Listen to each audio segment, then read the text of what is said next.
that's the agenda for today. So I'm going to just ask Jancy to introduce herself and then to start share her slides and do the session proper. So Jancy?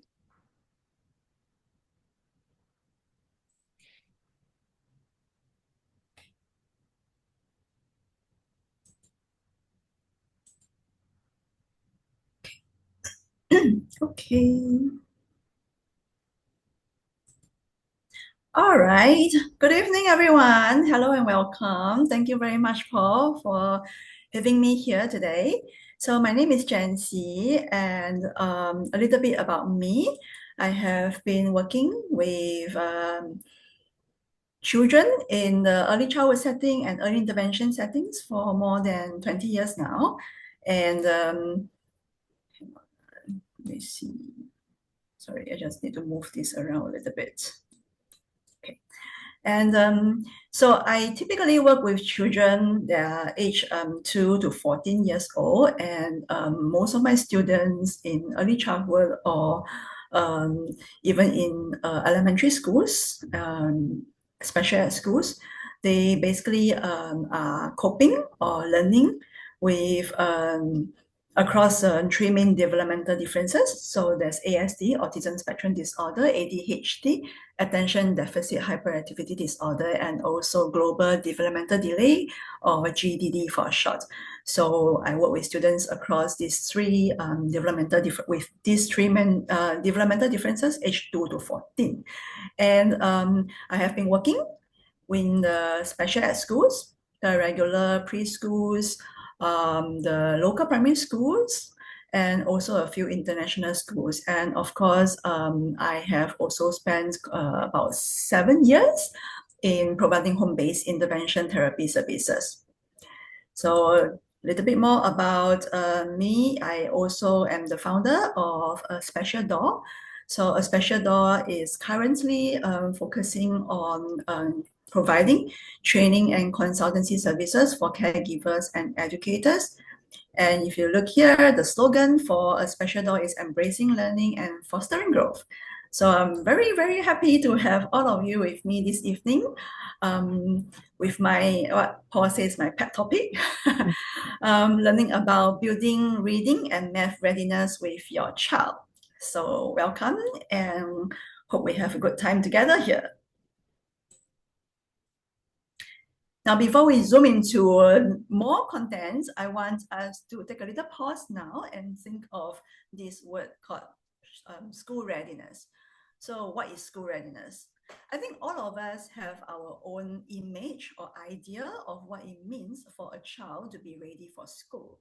And so I would like to invite everyone to take about 2 minutes here for you to think and then share your idea of what school readiness means to you. So what is your idea of getting a child to be ready for school?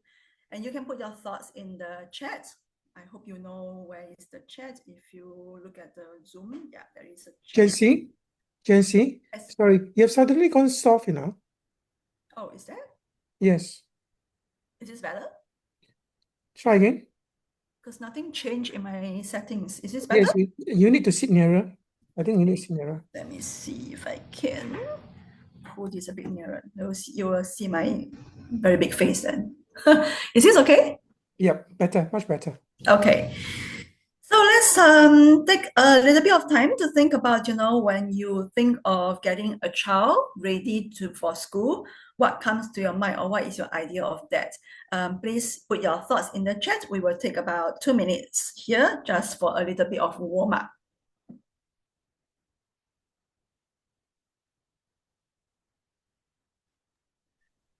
What is school readiness to anybody? You're What most do you welcome to unmute and share too if you like. No problem at all. Otherwise, I would like to invite you to put it in the chat if that's more comfortable for you.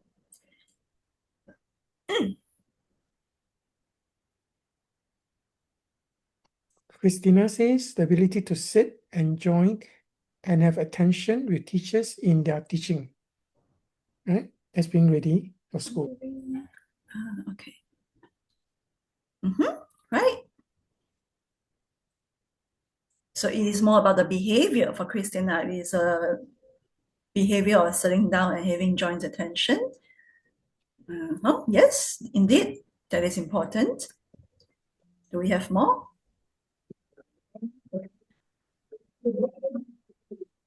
Sebastian says the ability to Able follow to. instructions. Yes, very important, indeed. Janet Ng says the ability to go to school happy and come home happy. Okay, that's a very good definition, actually. I really like that, Janet. Yeah. Simple, straightforward. Angel also said child's overall preparedness for school. Okay, what is this overall preparedness? We can think a little bit deeper. Able to make friends, Sebastian said that as well. Derek says being confident to be in a bigger school, buy food himself, pack bags, etc. Very nice. All of you are actually thinking of more the behavior and the self-help skills, yeah.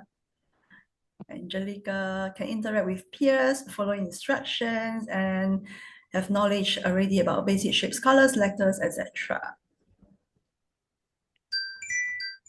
Okay, that's my timer telling us is 2 minutes is up. But Christina gave a quite nice one. Basic literacy and numeracy skills, word bank to understand routines, academic coping skills. Mm-hmm. Yes, indeed, very important because when we talk about going to primary school, in fact, it's going to be very academic driven, right? So yeah, literacy and numeracy foundations are very important, and that's what we'll talk about today. And do we have a little bit more ready for formal education? Preparation of a child needs to succeed. Okay. Wow, Angela has covered everything.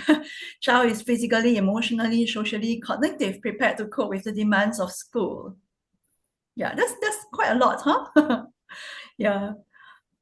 If you think about it, actually it is we do expect quite a lot from children going to primary school, huh? It's a big transition, it's a big jump actually from the preschool to the primary school. Okay, so yeah, feel free to put in your message, if you're still thinking about it, but in the interest of time, I'll just move on from here.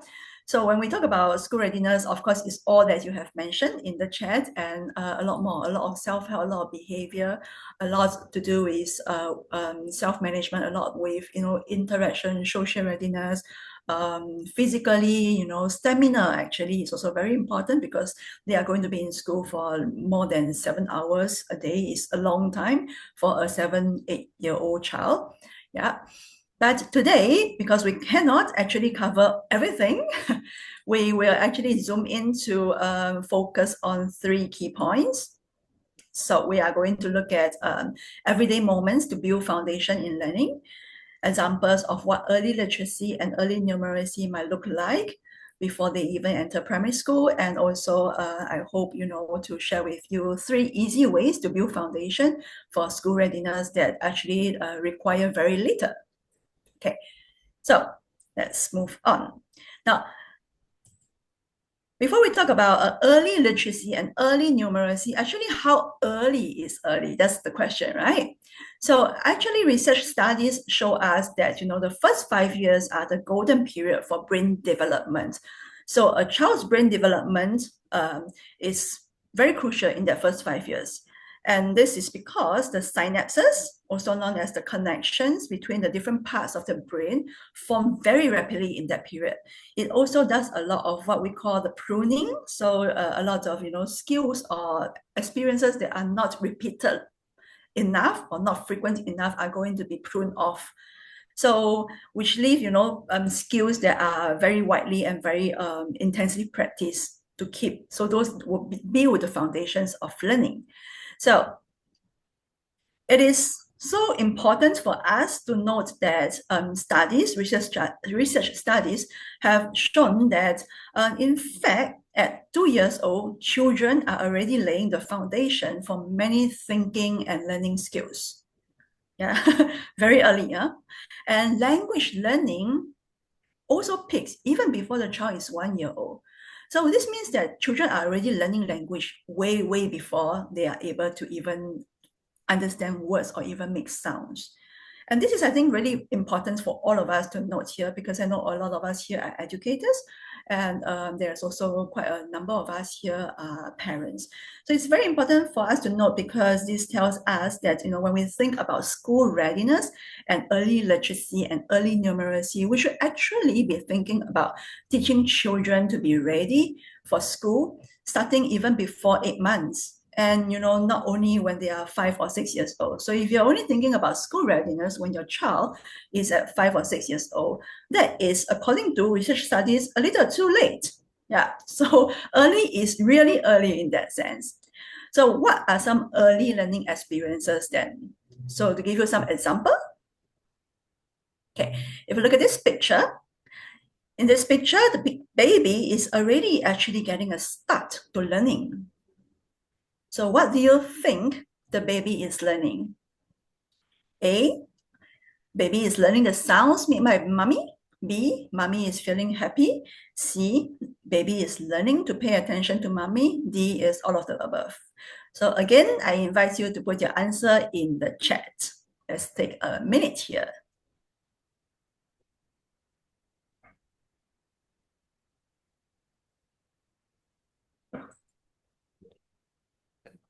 I think everybody is putting D. All of the above, D, D, D. Okay. Yep. Is that the easiest answer? Because the obvious answer, right? Usually when you get this kind of MCQ, right, all of the above is usually the correct answer. But most of the time it's wrong. Really? It's a trick question, right? A trick Yeah. option. Okay, let's see if anybody put something else other than D. Yeah? Nope, they are not convinced. They think that it's still D. Okay, all right. Okay, now I'll just stop my timer since we have a lot of answers already. Okay, good. So yeah, well done, everyone. Indeed, that in this picture, the baby is actually learning all of the above. The baby is actually already learning through human interaction with the caregiver, the mommy. Yeah, and the baby is tuning into the rhythm, the tone, the facial expression, and all of which are actually the roots of language and communication. So every all the baby sounds that you make and every shared look, and actually that's early learning. So these are actually all early learning experiences.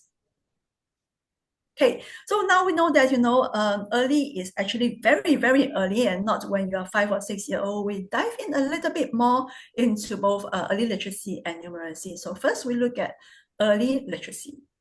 Jancy, share your screen.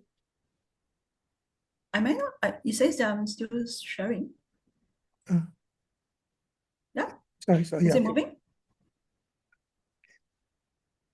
Okay, sure. Yeah, maybe it's a bit lagging, yeah. Okay, so let's look at early literacy first. Early literacy, when we talk about early literacy, right, what comes to our mind usually is, or ABC, singing the alphabet song, or phonics, some parents I know send children to phonics at a very young age. But actually the beginning stages of early literacy, right, starts much, much earlier. It actually begins with phonological awareness. So phonological awareness basically is the ability to hear and play with sounds. So like we saw in the slide earlier in the picture, that the babies actually notice rhythm and tone, and this actually they start to learn, they start to be aware of phonology. So phonic sounds and phonological awareness, and also babies start to imitate sound. They start to imitate that sound that the mommy makes, and that actually is part of how they start to articulate sounds, and that will develop into oral language later on, or what we call speech. Also, when children are playing with objects, or when they are interacting with objects, manipulating objects, or receiving concrete objects from mummies, like milk bottles, these concrete objects will later on lead them to pictures. So they are making a lot of association already in the very beginning stages by associating phonological awareness, phonic sounds, to concrete objects, to pictures, and then all these will come together later to form their speech. And when they grow, when they go to preschool, then that's where we start the next level of early literacy, which is actually phonics. So children typically learn phonics when you enter preschool, and these phonics eventually will lead to words because your phonics, your beginning sounds and your consonant sound, vowel sounds will form later to become words, and children start learning words. At the same time, they also have access, they start to have more access or start to actually look at simple books that show words and pictures. And so they are also learning from the concrete to the pictorial. For example, when they see a picture of a car. Okay, so when they see a picture of car and they're associating it to their toy cars, so they are associating the concrete to the pictorial. And you will probably see that, in preschool age, that is about 3 years old to 5 years old, there is actually an explosion of vocabulary and language. So if you notice this explosion of vocabulary language around 3 to 5 years old is actually not something that they only pick up in that year. It's actually the result of years of listening and experimenting with sound and meaning. And all these later on were formed into speech and language, leading to functional and social language. So they start to learn to use words, not just to name things that they want, but also to connect with people. So lots of things are happening at the preschool stages where early literacy is concerned. So when they grow older still, older children at the kindergarten, K1, K2 level, we will then start to expect them to get ready for what we call school readiness. So by the time children are ready or enter primary 1 or elementary school, we typically expect that they can listen and follow simple instructions like line up, keep your books, open your book, put this away. So these are all familiar classroom directions. At the same time, they are also recognizing familiar letters and sounds, connecting them to words in their environment, the names, the shop signs, the story titles, the sentences in the storybook. So this is also where they start, they should be expected to show interest in stories. They can talk about what happens in the stories. They can make prediction. They can share their favorite parts.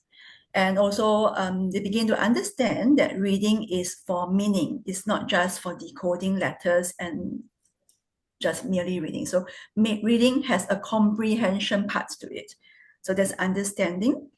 And also, of course, we also, by the time they go to primary 1, we expect them to be able to express their thoughts in sentences, maybe not perfectly yet, not grammatically perfect, but clearly enough to be understood.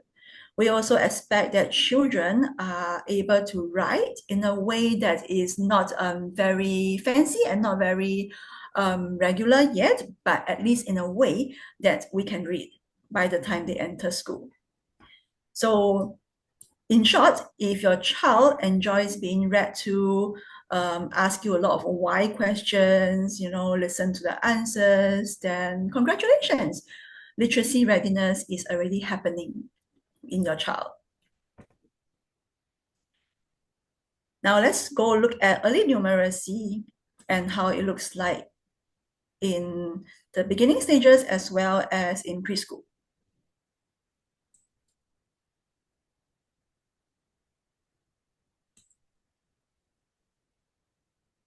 Okay, little bit of a exercise for you again. So the question here, which of these are important skills in the foundations to early numeracy? A, knowing the numerals, 0 to 9. B, finding items or pictures that are the same. C, addition and subtraction. And D, all of the above again. You can put your answer in the chat. Any answers for anybody? Oh, Angel said B. B is finding items or pictures that are the same. Okay. Okay. Christina is a D, all of the above. Business Any, B. any brave souls? Eddie said D. Derek Wong said D. Silo said D. Fane, hello, said D. D. A lot of D. Sharia said D. Oh, J Beauty said B. Hmm. All right. Oh, we have some markings here on the slide too. Okay, so it seems like it's either D or B. Huh? A lot of D's and B. Nobody says A. Just Lee said B. Okay. All right, everyone. Okay. So let me review the answer, huh? So this is a little bit of a trick question, maybe, but quite a number of you got it correct. So you might be tempted to choose all of the above, or some of you chose all of the above, but actually the best answer here is actually B. So those of you who chose B, you're right. Noticing patterns and similarities is actually, it may not sound like maths yet, but this skill about noticing patterns and similarities is actually the root of mathematical thinking. Yeah, when children see same and different, they are actually learning to classify, to compare and build logic. And this is actually the core of, one of the core of numeracy skills. So differentiating same and different is also a skill that babies start to learn as early as 6 months old. So if you think about it, babies can differentiate familiar caregivers versus strangers. So they can differentiate familiar, similar, and versus strange or different. And also tones of voice at about 6 months old, baby can actually have emotional ability to identify angry tone and a happy tone, or an angry expression and a happy expression. Also familiar places versus new places. So recognizing and grouping same and different actually lays the groundwork for a lot of skills later, and eventually also for children to understand number relationships. The rest, like A, recognizing numerals 0 to 9, or C, doing addition and subtraction, are also important skills, also important math skills, but they actually come later. Once children already have a solid sense of pattern, quantity, and relationship comparison, then this will come in just nice to fill in all the gaps. So if you actually see your child sorting socks or lining up their cars by colors, that's actually math in action. It shows that, they are not just playing. They seem to be only playing, but actually they are organizing. They are finding some logic in the way the world works, or finding some logic in the items that they can manipulate. So that's the beginning of early numeracy. Now, when children go into the preschool stages, yeah, so we often think that maths means numbers, number sense, counting, adding, subtracting, but actually in the preschool stages, a lot of things are happening for children to develop this sense of early numeracy and skills in math thinking. So things like noticing patterns, comparing, sorting, classifying. These are all parts of early numeracy. And example, when they compare sizes, my piece, my block is bigger than yours, my cursor is taller than yours. That's also early numeracy, that's comparison. And this also requires them to understand vocabulary words of, let's say, colors, sizes, quantity, shapes, and all these are actually part of early numeracy. Also patterns, children are noticing patterns or learning about patterns in classroom. There's an intentional way to teach patterns, or actually also in their daily routines. In nature, when they go out to nature and they see patterns in nature, the petals, the flower petals, the grass, tree, leaves. So all these are patterns, a lot of patterns in nature that actually really help them to build their logical thinking and cognitive experiences. And all these will build the foundation for early numeracy.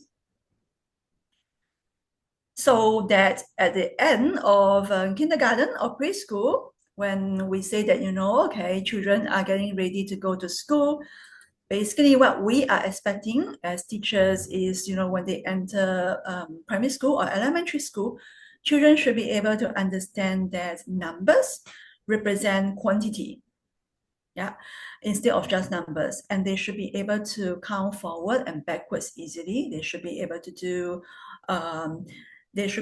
counting starting not from one all the time. They should be able to start counting from, let's say, 4 and then count on, or starting from 10 and then go backwards. So that is number sense. Also, they are also expected to do some problem solving with numbers, or what we know as adding and subtracting. And problem solving with numbers typically also involve a lot of language, which is why, we cannot actually isolate early numeracy by itself, because numeracy and literacy will come together to prepare children for primary school.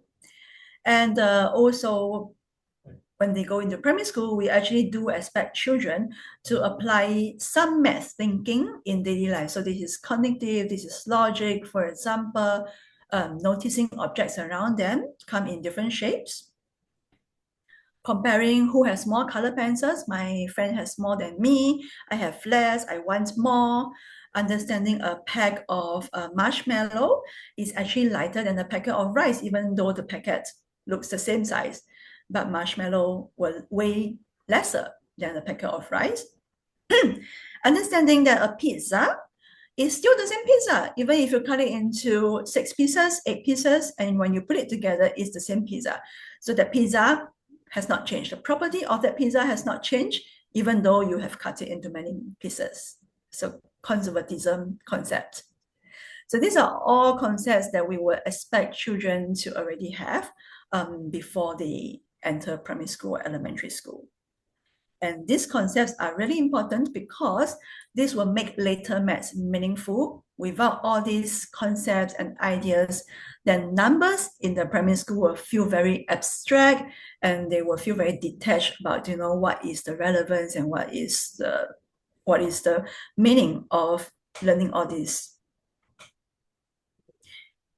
I have 2 stories to share with you, one on early literacy and one on early numeracy. Okay, so before we move on, yeah. And first story is on early literacy. So I once worked with a child who, when I first saw him, he was 2.5 years old, and he was not using any language. So by 2.5 years old, children should be actually are capable of using language. Some children are in fact using short sentences or phrases up to about 3 to 4 words. And and they can be making requests, language. They can relate to a person getting functional requesting from mommy or daddy, asking for milk, asking for toys, asking for help. Some of them actually start asking for help at 2.5 years old. But this particular child, he is diagnosed to be an autistic child, and he has no language, or rather he has no output of language. He was not using language at 2.5 years old. But after I started working with him for just a few months, actually not a long time, just about 3 to 4 months, his language milestones started to meet a lot of his language milestones from much earlier on. So he was picking up very much on language. So the point here that I think I want to share from my experience is that, sometimes children with developmental needs, example autism, present to us as non-verbal and having language difficulties, but what they actually need is a more structured way to approach language. It's really interesting because this is something that I've learned also later with another student, a girl who has global developmental delay. she only started to use language at about 4 years old. And only when, language was taught to her in the preschool in a more systematic and structured manner. So so what I want to share with you here is children with developmental needs. Sometimes, when we are concerned that they don't have verbal language, or when they're not using language to communicate to us, and instead, having a lot of challenges in behavior, a lot of this behavior actually connected to the fact that, they do not have a better way to express themselves and to make requests, or to use the functions of language. Excuse me. So this is where they need a very structured and systematic way to approach language. Okay, so that's one story about early literacy. So the child, that's a long time ago. So the child is now 17. The boy that I was working with at 2.5 years old, he's 17 years old. He just got into poly, I think. Yeah, he just started poly this year. He has went through primary school, secondary school. Now he's in poly, and no problems with his language. So very, very happy to know that. So yeah, a structured approach to learning language or teaching language really helps children with developmental needs. Okay, so that's early literacy. So now I want to share with you a little story on early numeracy, a child who has a lot of challenges in early numeracy. This child was 4 years old and going to K1. So yeah, 4 years old when I started to work with him. And so when we think about early numeracy, this child in particular had a lot of, he could actually count, and his parents were actually very proud that he could count from 1 to 100. I wouldn't say count, I would say recite. So the child could recite from 1 to 100, 1, 2, 3, 4, 5, 6, 7, 7. And the parents were very amazed that, at the age of 4, the child can actually recite all the way to 100. But later on, we find that, being able to recite numerous is not the same as number sense, or it's not the same as understanding counting. Because when we got the child to sit down and count objects, we find that the child would count from would point to the tokens that he's supposed to be counting, and then he will go 1, 2, 3, 4, 5. But he's actually not counting the third object yet. So what this shows us is that, when the child is counting, it's not a one-to-one correspondence. We call it one-to-one correspondence, meaning one numeral should correspond with one object. So that is one-to-one correspondence in counting. And this child had a lot of difficulty just slowing down to count in one-to-one correspondence. We had to try many ways. I will share with you one of the ways that we tried to just really slow him down, to see that, when you say 1, you are pointing to only one object. And when you say 2, is the second thing. When you say 3, is the third thing. And that's how you do counting, one-to-one. So what we got him to do is we play a game with him, and we said that, okay, you can count 1, but you cannot go on to 2 until teacher has finished putting on the sticker. So he counts 1, and then we put 1 sticker.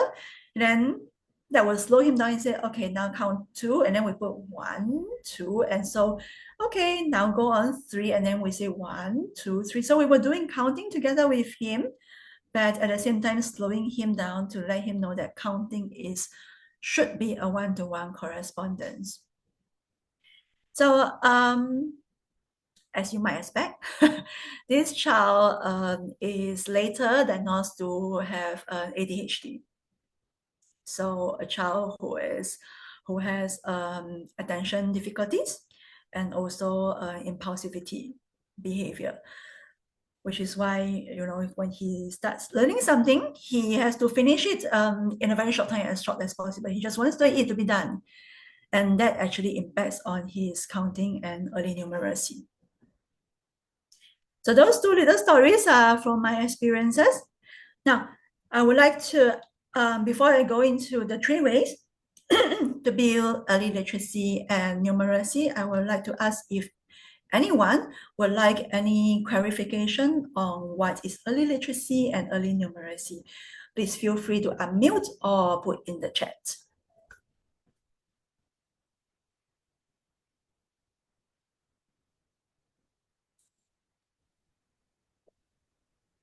Maybe just a question, Agency. Hmm. A person, if the child is not trained in early literacy and early numeracy, uh, what will happen to the child? Is it just because, is it only that they'll fall back in their studies, or what, in your experience, what will happen? Actually, okay, so the first most obvious thing is that they will find it very, very difficult to catch up in terms of learning and in terms of studying, and that actually affects how they relate to people as well with their peers. That will affect actually their social relationships because they can't be playing or exploring things at the same level as their peers, and then that affects their impact on their social relationships. And we observe that children who suffer or who has this difference in learning impacting on their social relationship tend to have very low self-esteem. So by the time they go to primary school, they are very likely to have a lot of behavioral issues because of the fact that they are unable to cope with the demands in primary school, the math topics, and also they know that they are not going to be able to relate well with their peers. Yeah. Also because math thinking is actually math is all around us in our environment. Yeah. If you look at time concept is maths, right? Even if you look at a measurement, right? If you go to the supermarket, you look at kg, 100 grams, 10 grams, 1,000 grams, 1 kg, or even length. These are all math thinking. And also children will have a lot of difficulties with problem solving because math and early numeracy is actually building on logical thinking. So basically what you're saying is this, that the impact could not just be in academic, but also socially and behaviorally, because Definitely, yes. the child Early will, yeah. early literacy as well, which is why I think one of the participants here said just now, can't remember who, covered someone said that when you talk about school readiness, it's cognitive, it's physical development, it's language development, social emotional and she or he, can't remember, he or she was actually very spot on, very correct. In fact, you really cannot isolate any of these developments. Children will have to develop holistically in order to succeed, or in order to feel good about themselves, to be able to relate successfully to other people, in establishing good friendships and social relationships. And then, all that contribute to their own self-esteem and self-competency. So, yeah. So any challenges or any lapse in any of these developments, be it literacy or numeracy or even physical um, language, will impact them. And usually by the time they go to P1, or we see probably more in P2, primary 2, they will have a lot more behavior issues. Okay. No, yes, there's a question from CeeLo. Could you give could you give an example of structured learning? Okay, so maybe I think you were referring to what I shared about, the structured approach, right, to literacy. So when we talk about structured approach to literacy, okay, I can share with you a little bit about how learning language in a therapy setting, in a one-to-one therapy setting, is quite different from learning language in a preschool big group setting. So in a one-to-one setting, we are very targeted on skills. So for example, when I first worked with that child at 2.5 years old, right? The first thing that we actually work on in terms of, okay, there were of course many different skills that the child has to pick up, but when it comes to cognitive, right, the what we call the cognitive or the logic domains, right, we actually started with matching, which is why, if you remember the question just now, right, which one is actually the first foundational skill in early numeracy? And then I think most of you, quite a number of you, answer number B, which is noticing similarities and differences. Yeah, that's actually so in a therapy setting, we actually want to only teach that one skill. So skills are very isolated. So in order to teach that skill of matching, right? Matching two cards, right? So let's say a picture card of a toy car with a picture card of another toy car. The child actually has to sit through about 5 to 10 minutes of one-to-one teaching him put with the same, and the child has to actually learn that same means this one and this one. So by repeatedly repeatedly teaching the child, prompting the child to match the same thing, the child is actually learning that, okay, now I see the sameness. And so after that, then we would move on, to say giving the child pick with the still, match the same, but now the child has to compare,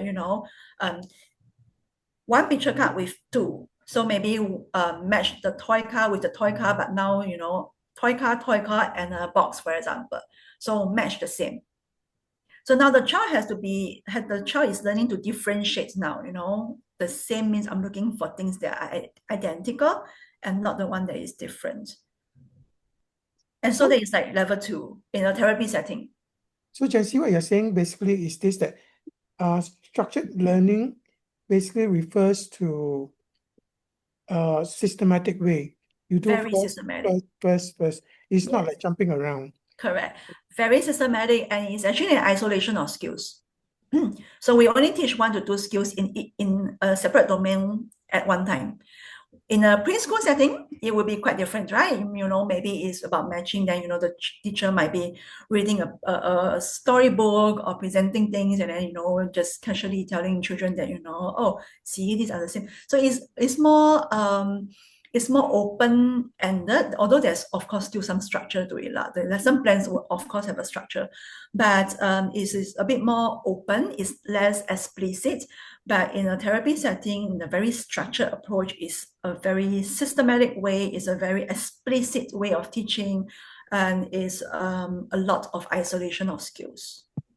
So basically what you're saying that if the child in a normal environment would be able to take a less structured approach because they're introduced to many things, whereas if they're found to have a little bit more difficult, then a structured approach should be better because they can learn better. That's what you're saying, right, Jancy? Thank you, Paul. Really good. I'm going to be a teacher. Summarizing, making things very concise. Okay. Yes, that's right. J Beauty says, could you share some technique on how to teach a child who can't recall the sound of letters, even it was discussed earlier? Somebody, for a child who cannot recall the sound of the Sound of letter, letters. how do you teach the child? Okay. Um, there are actually many ways. You can try to use songs, because then they don't have to recall individual sounds. They basically listen, and they can sing the song along. They can sing along with the song, and in that song, it's built with the sounds of letters. There are actually quite a number of songs that, or rather a lot of phonics programs these days. that basically can be used to teach letter sounds. I think there's Jolly phonics, there's the Montessori phonics, there are letterland phonics. Yeah. So that's most of the time using songs, because then children are learning songs. They are not learning individual sounds. And the other method is probably to use concrete objects, so pairing concrete objects with the sound of letters. So you might want to, for example, the car, let's say. I don't know why I always have to use car, but car or cat. Okay, whatever. So because I think car is the easiest, right? A toy car is the easiest to find. So a toy car, and then basically don't teach the letter C, but teach k, car, because actually children actually learn the sounds first and then associate. It's easier to learn the sounds first, then associate with the letters. Although in the typical preschool, we actually do it together. So again, that's also probably part of the structured approach. In a typical preschool, right, teachers will always teach, cat, k, at, cat, right? So C is the k sound. But if the child has difficulty learning this, then maybe what you want to do is just, k, k, ka, k, k, ka. And once you take out the card and the child knows that k, what sound, k, and then you introduce the C. So it's again isolating. Does that make sense? Yeah. So very structured, very systematic, and it's again about isolating the different skills. Maybe one last question before we move on to your slide. Angel asks, in what order do you teach the sounds? You mean the phonic sounds? Do you mean phonics? I think so. Angel, you want to respond? Yes, Angel says Phonic yes. sounds. Yep. In what order? That's a very good question, actually. Okay, some schools of thought like to do it in the A, B, C, A to Z order. Yeah, but if you go find out about articulation of sounds, development of sound articulation, we typically always teach the vowel sound first, because vowel sounds, most children by the age of 1 year old, they are already making a lot of vowel sounds. So the oh sounds, because it requires less oral motor movements and oral motor coordination, so we think that it's easier for children to articulate those sounds. So all the vowel sounds first, and then the developments of certain sounds that are easier, like the b sound. Some sounds are actually quite, let's say, in terms of articulation, is a little bit more advanced, like the v sound, the v, the v sound, the f, the f, the v and f sound, a little bit more challenging because it requires a little bit more precise and better control of the articulation in the oral motor muscles. So we leave them to a little bit later. So there's no real rule to what sounds do you teach first. I will always say that, go with the sound that your child is ready to make first. I actually wanted to ask you to continue, but maybe this question is very interesting to me at least. Tim asks, I noticed few children write some numerals, example 5 and 7, and letters of alphabet P and Mirror in mirror images. image. Yeah. Why are this behavior? Why this behavior, and how do you help these children? Is it because there are some special needs or what? Or Okay, dyslexic or whatever? that's a good question. But actually, in the preschool setting, we actually it is actually really quite common to see children doing letter reversal or letter writing in mirror images of the alphabet. Why such behavior? I guess the easy answer here, without diving into all the neurological pathways, is that they are actually still learning. So they are basically learning visually. They are learning how it looks like, and also how to coordinate their fine motor muscles to reproduce the words. So so that has to do with the neurological pathway lah. And because they are still typically at the preschool age, this is where they actually start to do letter formation and writing numerals. We are not very concerned that children have this behavior. With enough practice, they should improve. Okay. Carrying the boy's severed But finger.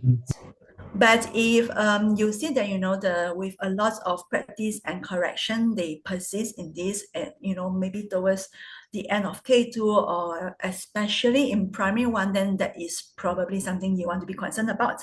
It could be actually a condition that's called dyslexia. But I can't go into dyslexia here because it's a whole different condition by itself. Yeah, but typically to maybe assure team a little bit, it is not that uncommon. Really, it's not that uncommon, especially for 4 or 5 years old when they start to learn to do letter formation and writing numerals, like tracing numbers and alphabet. It is really not that uncommon, but they should be corrected, of course. And if after persistent correction and this difficulty persists up till primary one, and you still see the same kind of letters being reversed, then that is a red flag for dyslexia. So you might want to check that out. Okay. Thanks, Jency. Can I just say one small thing, because I know there are quite a lot of educators here. Just share something that I've also observed during in the years that I'm working with children. When you do letter formation, writing is about letter formation. Please have a standard for it. Why do I say that? Because actually there is a reason why we form letters the way we form it, right? We write letters A in this way, and then a circle, and then we come down, right? And then we write letter B in a certain way. Some children, they will still form it, but they form it in their own way. And I know some preschool teachers then think that, it's okay, so long as they complete the worksheet, right? Or, writing 10 letter B or something. But it is not as simple as that, because I've observed in older children, right? If they don't have proper good letter formation, when they come to primary school and they have to write a lot, right? They will tire very easily, because there is fluency in letter formation, which is why we always start from top, bottom, left to right. If children write the way anyhow they write, right, when they come to writing sentences, they will really hate writing, because it's very tedious. They don't have that fluency, and which means that they also write very slowly. Right. So yeah, so the so the teachers here, please take note and have some expectations in that. Don't just think that it's okay they can form letters and that's good enough. Yeah. Okay. Yeah. Couldn't resist saying that. Okay, let's move on. Yeah. So Paul is keeping time. Okay. Let's look at, okay, so today, of course, there are many, many, many, many ways to build early literacy and numeracy. If you go to Google, you will see many suggestions. YouTube has lots of ideas. But today I just want to share with you 3 easy ways that you actually don't have to prepare. Okay, it's actually part of your routine. All you need is to be there, to have time, and to have the intention. So first one, start from home, really. It is because home is the first predictable and safe environment, and the children's brains are more relaxed, and because it's a safe environment, right, they're more receptive to learning. And also because most things at home are familiar objects for your child, they see all the time, so nothing strange to them. And my favorite activity that I would really suggest for, if you're a parent to do to build early literacy and numeracy is to make good use of your laundry time. Because laundry time basically is the time where you can teach vocabulary because of all the articles of clothing. You can expand on the conversation. So when you fold clothes together or when you take down clothes, so you can teach vocabulary. This is daddy's shirt. These are your socks. And you can also teach colors, sizes, right? Shorts, we wear shorts on warm days. Jackets, when do we wear jackets? Oh yeah, when it's raining, when you feel cold. So teach vocabulary, interact sentences, teach sizes, colors, lengths. Also at the same time, you can teach your child to sort and classify items. Okay, let's find all the blue ones. So they are looking out for blue articles of clothing. Okay, blue t-shirt, blue pants, right? And then giving it to you. You can fold them together. And also counting in singles and pairs. 1 sock, 2 t-shirts, three blouses, four pants. You can even count in doubles. So, two socks usually go in pairs, right? So count in pairs. So two, another two is four. So you actually already teaching multiplication. Two plus two is four, plus another two is six. So you're already exposing them to multiplication actually. And also it's hands-on, it's sensory, that's full of movement, right? And you can also easily turn it into a game, right? Find something else that is blue, find something else that has a pocket, find something else that belongs to daddy. You can even, let children have fun and imagine, okay, these are all the clothes that we have to fold, how about you make a funny outfit? Yeah, so that also helps to develop their imagination. And best of all, right, you are teaching early math, language, and best of all, you're also teaching personal responsibility. So all in one go. So laundry time, make good use of it. Okay, then the second one that I have is during commute. Okay, when a child is on the way to whether it's a short car ride, a bus trip, or a train journey, every commute is actually a mini adventure, right? Because in that context, you have many opportunities for daily and social vocabulary. You say, oh, look, we are waiting on the right platform, the platform on the right, the right platform, the left platform, platform one, platform A. Here's the driver, the bus driver is an uncle. The bus driver wears a blue uniform. Then, things like let's tap our card, get ready your card. So all these are basically daily and social vocabulary. And also saying, excuse me, thank you, these are courtesies. And then you can also teach comparison. They are less crowded. Today's train is less crowded than yesterday. There are more people at the bus stop than on the train. You can teach abstract concepts such as time, oh, look, the next train is in another 4 minutes. Is that a short time or a long time? Because children actually they don't have a very acute sense of time. So this is a good way to make them feel, how does 4 minutes feel like? Okay. So also, movement, observation, conversation, they can all work together to build literacy and numeracy foundations. You can also make it into a game. And the best part is that your child learns social awareness and the life skill like reading signs, counting the number of stations, watching out for the traffic lights. So above all, practicing patience in waiting. So nothing to prepare, just set an intention and really make that commute of 10, 15 minutes a learning opportunity for your child. The last one that I have here to share with you is actually more targeted for the teachers. So teachers, I know that, when we plan activity or lesson, we already have one or two key learning goals for sure, right? But I would like you to think about or, challenge yourself to ask, what's one literacy or numeracy skill that my students already know that I can embed in this lesson? So the intention here is that you want to give students more opportunities to practice what they already know in the lesson, because practicing keeps the concept or the skill alive. And that's just how the brain works. If they, especially for children with global developmental delays, or children who have difficulties learning, or even children with attention deficits, right? They are not they are having difficulty paying attention, but the skills and the ideas that they already know, the more they practice it, the more it's internalized. So this helps them to build their confidence in that concept as well. And the second question that I would like you to just ask yourself is, what is one new concept that I can introduce into this activity? The intention here is that you want to extend their curiosity, because curiosity lights the fire to learning. You want to pose them a question to extend their curiosity. So this is not about teaching them new things. This is just about introducing something new to get them curious. For example, during art lesson, right? So you plan your art lesson, you might embed patterning. right? Embed patterning, because you know that, oh, actually these children have learned patterning last month, or 2 weeks ago. So embed patterning like red, blue, red, blue, red, blue patterns. And you might also extend it to a measurement, concept of measurement. So at the end, you say, good job, guys. I wonder, will this strip be longer than that strip? Peter, do you think your strip will be longer than Melissa's strip? So just get them curious about, yeah, would it be? Which strip is longer? Would I have longer?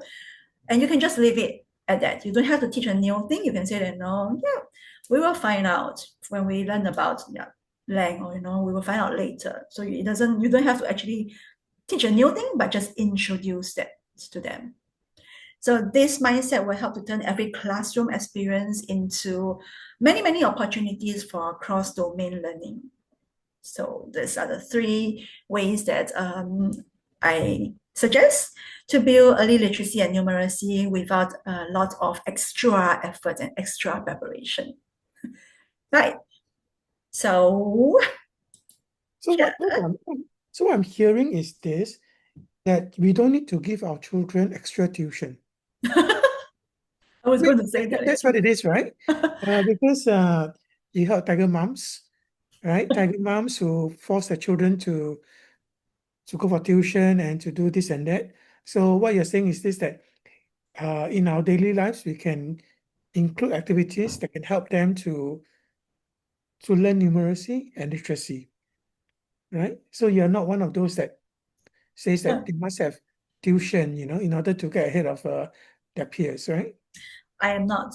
But I quantify this by saying what I said right from the beginning. When we talk about early school readiness, right? Remember we talk about early learning or early literacy and early numeracy. Early means really early. You can't do all this when the child is at 6 years old. Mm. Yeah, so that's the caveat that I want to say. Yeah, you are right in saying that I don't advocate, sitting a child at the desk and memorizing or doing spelling or doing word problems or addition and subtraction for 2 hours. It's not meaningful in that sense. I advocate more meaningful opportunities for learning. But it has to be it has to be started a lot earlier. You can't expect all this to happen just like in that 6 months before primary 1. Yeah, that's the caveat. Yeah. Okay. Hmm. Okay. Yeah. I think that's interesting. Right? Any questions for anybody? You can speak up to the mic or you can type it into the chat.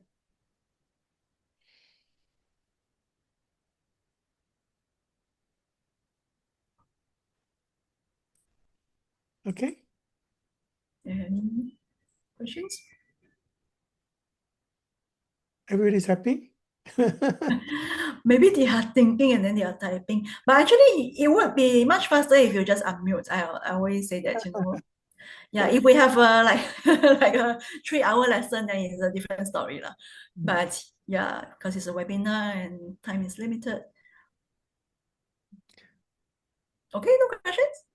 Okay. Enough for you to think about. Okay, so I just want to wrap up with a simple message. I actually should call you. you you kidnap my message, hijack my message. I wanted to say that it's actually never too early actually to prepare your child for school. So as you see right from the beginning, right? Actually, early is not 5 or 6 years old. Early is really quite. You can start actually really early. You really don't need but preparing doesn't mean drilling. So you really don't need stacks of assessment books or to sit your child at the desk for 2 hours to practice test papers, do the same kind of things over and over again. Although I know that some enrichment centers advocate for that. But I find that, if you start earlier than 5 years old, then real readiness actually happens in the flow of everyday life. It can be during breakfast conversations, playtime, while walking to the market, shopping at the supermarket, helping to fold the laundry. So there are many, many moments that actually build your child's ability to listen, observe, reason, and express. And these are all the same skills that they are going to need in reading and math later in school. So yeah, so as you prepare your child, in school readiness, think of building foundations and not finishing lines to, score them for A or B. Thanks, Jancy. Thank you so much for joining me. Over back to you, Paul.